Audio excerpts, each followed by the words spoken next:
Today's dedication is for Terax, who gave me a very generous 1 year's worth of subscriptions on Patreon. Slinza the Spiked Stammpede versus Wilhelt, Jarad, and Acades. I had the worst recording session I've had in a long time the other day. It was tortuous, to say the least. But still wanted to try and get a Slinza game. I just really wasn't in the mood for live commentary, and a lot of you have said that you don't mind the odd replay here and there, so I thought this one was worth showing you, and I do appreciate you all allowing me to upload a replay every now and then because it does make life easier for me. So obviously decided to keep this hand. I've already cracked for a Surveil land and kept whatever card it was on top. We will see that in a second. A turn 1 Elvish Mystic from Jarad. Now, I can't remember what we draw into here, but you have to imagine it's a Rampant Growth on turn 2. Yeah, we draw into an Archdruid's Charm, so likely can either go for ramp or search for a creature with that. Acades passes straight through the turn. Jarad gets down a Grim Flayer, getting the self-mill down quite quickly. And it's an Urborg, fixing our black mana into a Jet Medallion for the Dimir player. Not seeing any blue mana there yet though. But could be a turn 3 Wilhelt. We draw our second beast in Herald of Ilharg.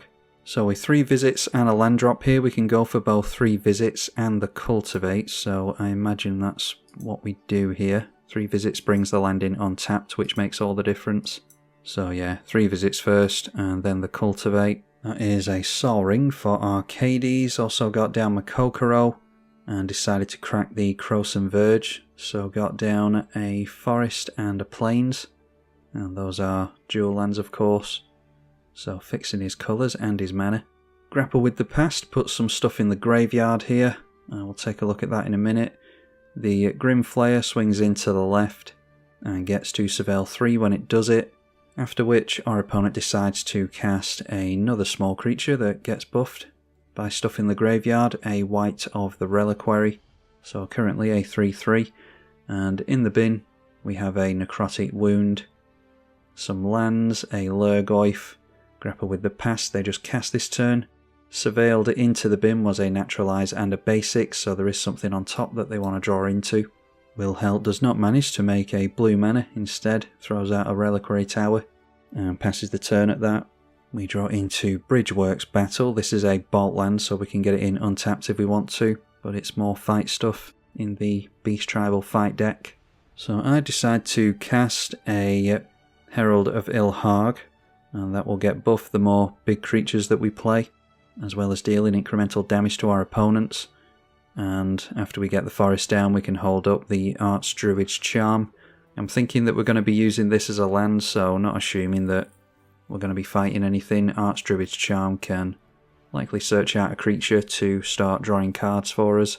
Ronus's Monument for the Bant player is going to discount green creatures, so the commander only costs 3 mana. We'll be able to start putting trample on that as well. Noteworthy, the land for the turn was Novagen, so I can put a plus counter on each creature that entered this turn. Couldn't spare the mana there. Grim Flayer swings into the right this time, and this one cares about card types in the bin, so after the Surveil 3 it might get buffed. They've got 3 card types at the moment. So it does become a 4/4 after Surveil, but only 2 damage to Wilhelt. Threw in the bin a Golgari Brown Scale and a Mulch. Fiend Artisan cast after that, so they're going to be able to start tutoring with this thing. Only 2 cards in hand, so switching that off might be a priority. Wilhelt had a Vampiric Tutor to cast at the end of the turn, so at the very least we'll be able to fix his blue mana with that. Well, he fixes his blue mana, but not with a land. He used an Arcane Signet to do it, so yeah, the client isn't showing you, but you all know what Arcane Signet does. Yeah, curious that he didn't grab a land there so that he could not only make a land for the turn, but also play his commander. Instead decided on the rock for whatever reason. We did go for Archdruid's Charm there, and I decided to tutor out Garruk's Pack Leader. This is a surprisingly mana-intensive deck, so I'm just hoping that we'll leave our commander in play, and also the Garruk's Pack Leader can start drawing us cards off the big stuff. We draw into a forest for the turn, so ideally what we would do here is get Garruk's Pack Leader down for a turn cycle and then cast our commander into it, and the Gnarlid Colony into it, so that we can start cantripping and looking at more cards. Unfortunately, the Fiend Artisan is an imminent threat, so I decide to cast the Slinza, and we do have the mana held up for the fight to get rid of that. So I decide to pay that 2 mana and blow up the Golgari creature, get down the bot land in tapped as well. And then while casting our commander, we got 2+ counters on this, so that is now a 5/5 with trample. Swing it in towards Wilhelt. Dealt a bit of damage to our opponents with this as well. But it's just a case of hoping that Slinza actually sticks in play here. Last time we played this commander, it didn't go too well.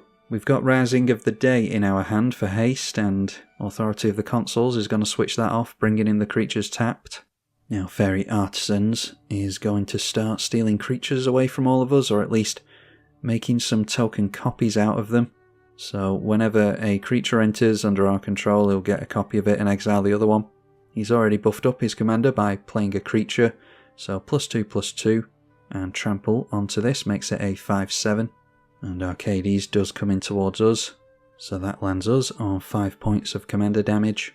Assassin's Trophy during the Golgari player's main phase, so we do get to grab a land here. The commander will go back into the command zone, but seems like a hasty Assassin's Trophy to me. Anyway, he's down to 1 card in hand, and yeah, he didn't take too kindly to losing his Fiend Artisan, so the 2 mana Golgari creatures are continuing to look threatening. A 4/4 swings in at us, he'll get more Surveil when it hits. Noteworthy, this has Vigilance, and it is a 5/5, so he's missing out on some damage there, not swinging in with the Vigilance. No reason not to, really. Surveils into the bin a basic and a Mortivore. Power and toughness equal to the number of creatures in all graveyards. Still only a 4/4 though. So now a turn too late as far as I'm concerned. The Wilhelt enters play tapped thanks to the Authority of the Consuls. So down that comes, and the Fairy Artisans gets its first copy of something. Wilhelt the Rock Cleaver. So we didn't manage to have our commander survive, as is typically the case with this commander. Draw into Quartzwood Crasher. We do have a Trampler in play.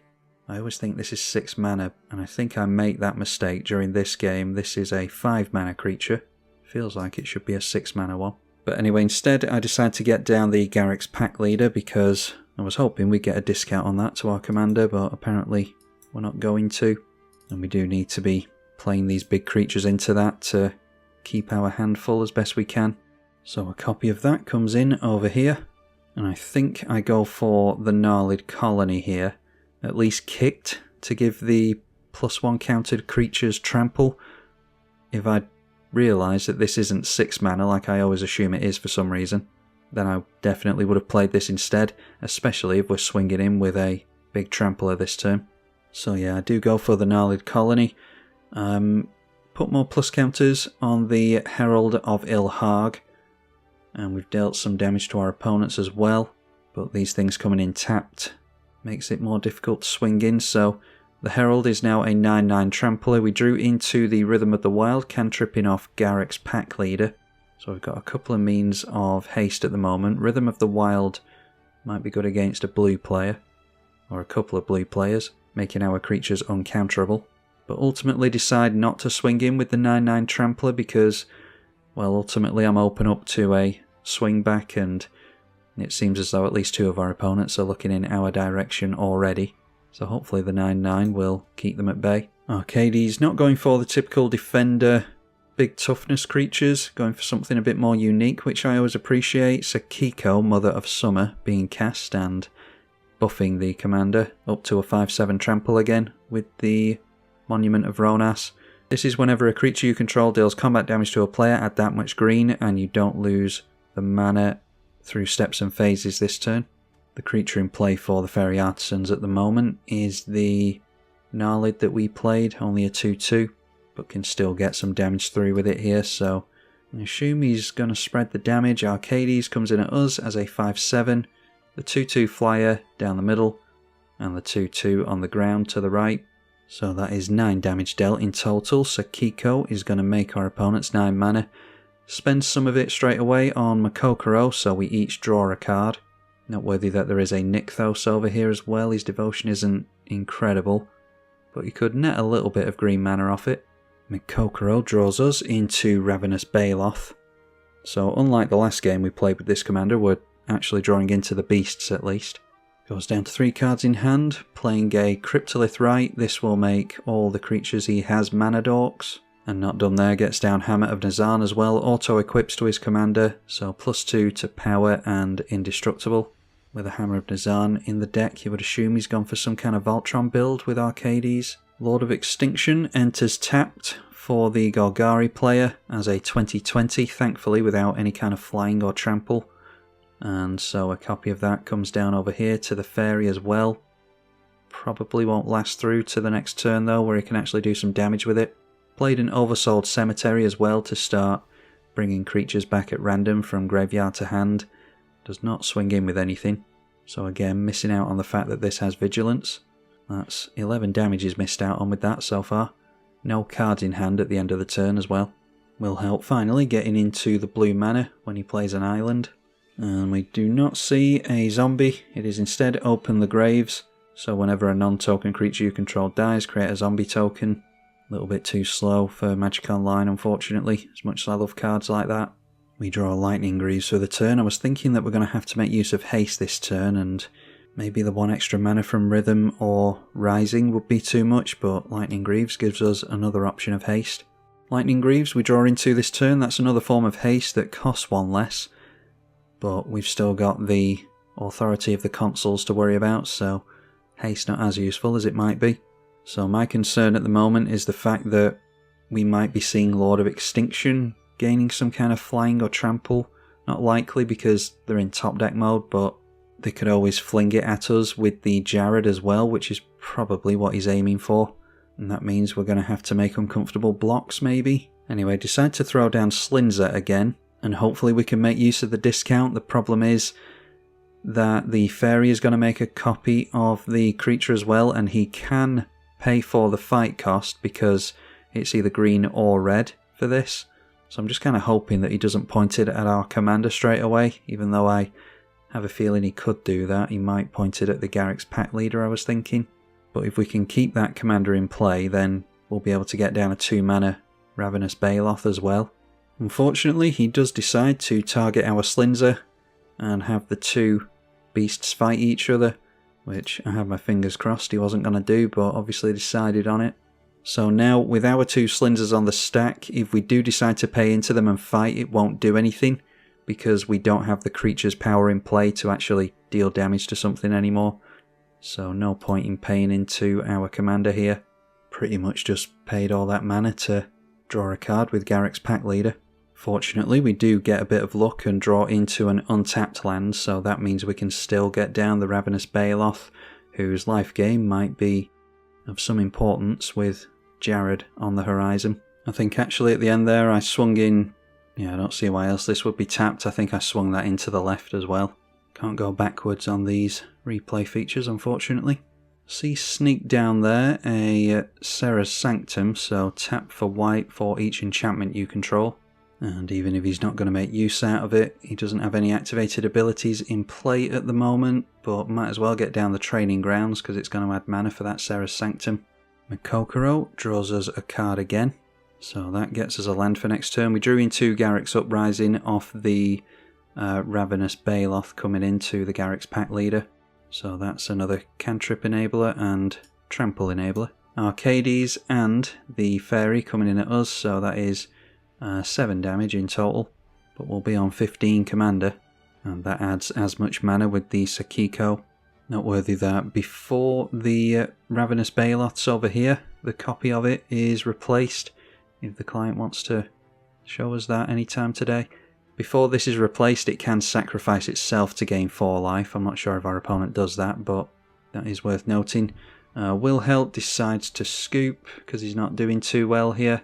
And the Oversold Cemetery is pointed at the Mortivore. Misremembering cards today.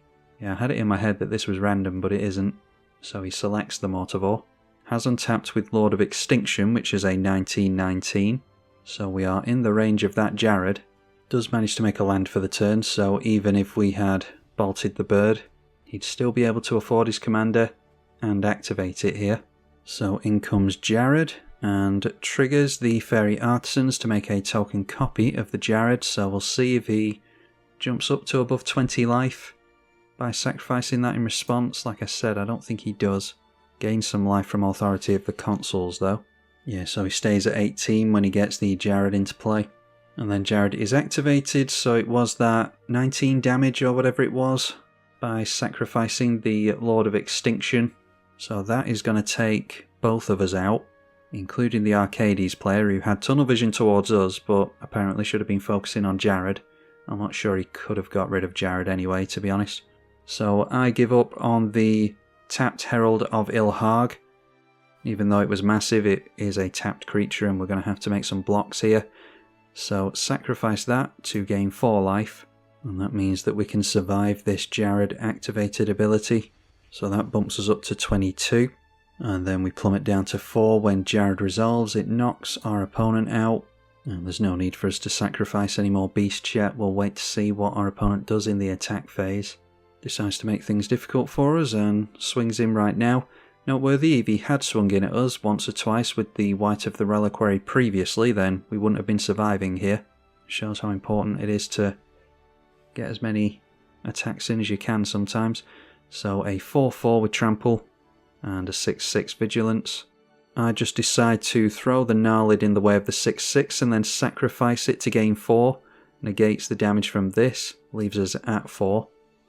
And maximises the number of creatures that we've got left in play, including one that will cantrip us, that being the Garruk's pack leader of course. So gain the 4 life, go up to 8 and then go back down to 4 when the Grim Flayer hits us. This does mean that he's getting the Surveil trigger, but I think that's the least of our concerns. So threw in the bin to the Surveil this time, an E-Witness and a Golgari Find Broker. We have drawn into Blasphemous Act, which just so happens to be the exact card I was hoping for. So I'm not sure how I sequence things here. I think I just go straight in for the Blast. Yeah, it costs 3 mana for the Blasphemous Act here. Oh, so that's noteworthy actually. I have to hold priority, so I'm holding control here, which is what you do on Magic Online to hold priority. We have to go for Blasphemous Act first, and then while it's on the stack, then we can sacrifice the creatures to the Ravenous Baloth, because that will obviously be included in the discount on Blasphemous Act if we keep these 2 creatures in play while we cast it. So a 3 mana Blasphemous Act, then sacrifice the creatures while it's on the stack, and that way we can gain the 8 life that might be of some relevance. So sack the pack leader. The Baloth, as we discussed previously, does have the ability to sacrifice itself, so we go up to 12, and then it is 13 damage on everything. The biggest toughness we've got at the moment is 8, so successfully wiping the board. Jarad is at 2 cards in hand. I think we could have cast our Slinza here, but instead I imagine I go for, I think I remember going for Rhythm of the Wild. We don't have to worry about counter magic now that the blue player has gone, but Rhythm of the Wild's still going to give haste to the creatures that enter. We have to crack a couple of fetches as well that I've been tapping into. There was an Urborg in play or something like that. Have to convert those into actual mana now, so taking 2 life to that doesn't feel good. In fact, I think the fact that I keep thinking Quartzwood Crasher is 6 mana is relevant here as well. We can afford to play it and get in the Shockland tapped, which when you're at such a low life total can make all the difference. Instead I go for a basic here and then just waste the mana, thinking that I need 6 instead of 5. So the shock is still in the library when we could have taken advantage and got it in tapped there. But finally, arguably should have had it down a lot sooner. Down comes the Quartzwood Crasher, swinging straight away with haste because it has Riot. We obviously choose haste over the plus counter, and it is a trample creature that enables itself, so we'll get a token here as well. Okay, it just skipped straight through my opponent's turn for some reason. It looks as though with Oversold Cemetery he grabbed back the White of the Reliquary. So replayed that this turn and his commander. Oh yeah, he used Stitch Together to grab his commander back. Okay, so we get a draw. Takes us into Rishkar's Expertise with 6 power in play luckily. So maybe losing out on the Quartzwood Crasher all game made a difference after all. Windmill slammed the Rishkar's Expertise. And we've got the choice of a Chaos Warp here. It's just gone through a play or 2 here again. Realm Walker, Ozolith, Season of Gathering is effectively another Rishkar's Expertise. I decided to get in for my free 5 mana spell, a Garruk Primal Hunter, to draw even more cards and try and get into something relevant. Minus that down by 3 straight away. draws 6 cards again in this instance. So we have Manglehorn, a bunch of lands, and Skyshroud Claim. So pretty much the only removal we've got access to here is Chaos Warp to buy us some time, because all our opponent needs to do next turn is have the 3 mana available to throw the White of the Reliquary at us. He was just shy by 1 mana on the black side previously, which again goes to show how those mana dorks can be relevant. So we can't let him untap with the commander in play, decide to Chaos Warp that away, and gets him into a Fauna Shaman, which, with 2 cards in hand, if he has a creature available to him, he'll be able to tutor out something else of some relevance. So now I'm just wondering how I'm actually going to pull this back. I start to think about Ozolith piling more and more plus counters onto Quartzwood Crasher to try and begin to force them to maybe look at blocking with something like White of the Reliquary. As far as I can see, it's pretty much all we can do here. So I play the Ozolith and dump a couple of plus counters onto the Crasher. It obviously makes bigger trample tokens when I get through with it as well, because we are going to have to make chumps again next turn. Buffs it up to only an 8/8, so the 8/8 can't go into the attack zone against the 10/10. Oversold Cemetery is on the stack again, and this time points at the Lurgoyf, which will currently be a 13/14, so just desperately trying to keep power in play to have Jarad overarm something at our head. We've been lucky here in that we didn't destroy the Jarad, because he could have just put it into the graveyard, fetched it back with Oversold Cemetery and thrown this at us anyway. Yeah, thankfully it was Chaos Warp of all things, so we could tuck it as opposed to destroying it, forcing him to put it in the command zone. So this swallows up 6 of his mana to get his commander out again. And then with his remaining 1 mana for the turn, Fauna Shaman is going to discard a creature. We know he's got the Lurgoyf. Tutors out a Ghoul Tree, which is going to cost 1 mana for a 10/10. We just so happen to be on exactly 10 life. And he's discarded Stinkweed Imp to that, so he can dredge 5 and fill up his graveyard even further. Seems as though he doesn't need to at the moment though. Now curiously decides not to swing in with the 10/10 Vigilance there. I'm not sure why not. We know he's got Lurgoyf, he's got access to Ghoul Tree now as well, so even if he were to lose this in combat because we double block, it doesn't matter. But I suppose he's just playing it safe. I would have definitely forced a block there from my opponent, but it means we can hold on to that trample token. The 2 times in 2 games that we've drawn into this with this deck, Curious Herd, we have also seen absolutely no artifacts from any of our opponents, so just really unlucky. Artifact, one of the most common permanent types, and we haven't seen any. So no tokens for that. That is literally a dead card in our hand at the moment. So right now I'm just thinking that we need to draw more cards, maybe even buff this up even further, because Season of Gathering is our card draw spell. It also just so happens to care about plus counters, so we've got a little bit of a plus counter sub-theme with Ozolith and the Season of Gathering there. But just like I was hoping for Blasphemous Act before, I'm also hoping for Last March of the Ents here, because we'll have some decent toughness, and any of the creatures that do come into play will get haste thanks to the Rhythm of the Wild that we played previously, so I think I just go straight in for Season of Gathering here. I don't think I've made a land yet either, because I'm hoping for Gaia's Cradle or something that will add multiple mana for the turn just in case. But yeah, it was Season of Gathering I went for there, so this ends up with 6 plus counters on it. It had 2 previously. So we pointed the top ability twice and then the bottom ability once. Draws us a whole heap of cards. Get into more card draw with Return of the Wild Speaker. Get a bunch of beasts into hand as well. The Overmauled Oddity, the Kona. Got Manglehorn already.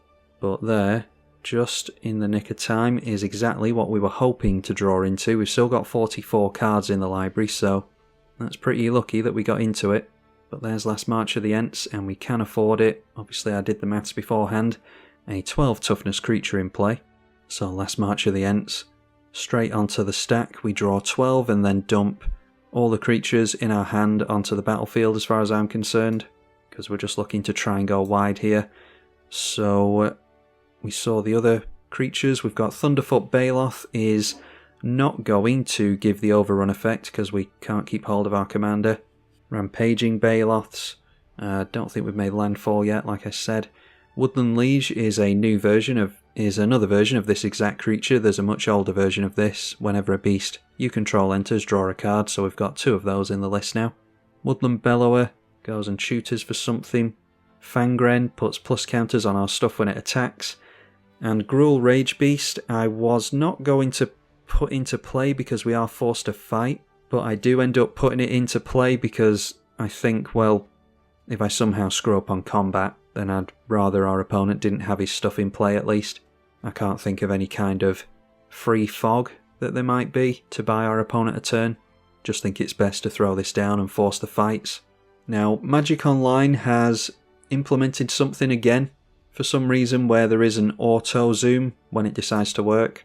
There's an auto zoom on cards, so when you hover over them, it just zooms automatically, as opposed to when you had to manually do it previously, which was much more convenient if you ask me, because otherwise you just start hovering around cards, moving your pointer around, and it'll just randomly expand something when you don't want it to. The reason I bring that up is because it was kind of screwing me over here. I was trying to highlight individual items on the stack to see where the Gruul Rage Beast was actually looking, because we obviously need to know which card is fighting where, and that will dictate whether or not we go for a plus counter or haste with Rhythm of the Wild, which creatures we do that with and which ones we don't.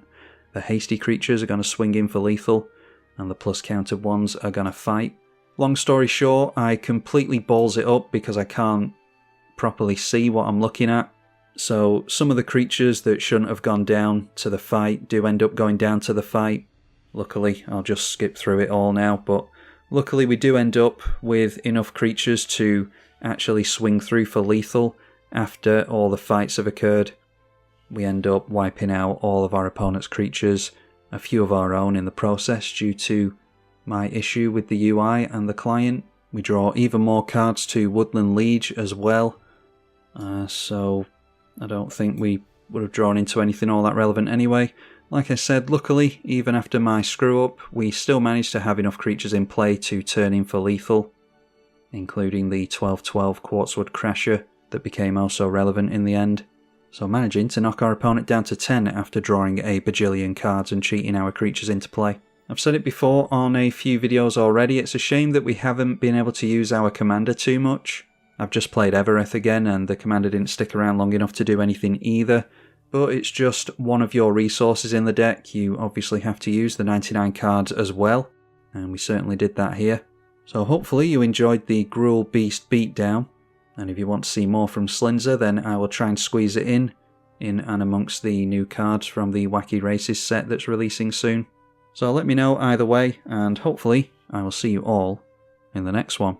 Big thank you to the patrons, and thank you all again for allowing me to upload a replay video. Like I say, I won't make a habit of it, I prefer the live videos as well, but it was just one of those days when I recorded this. I'm tribalkai. Thank you for watching.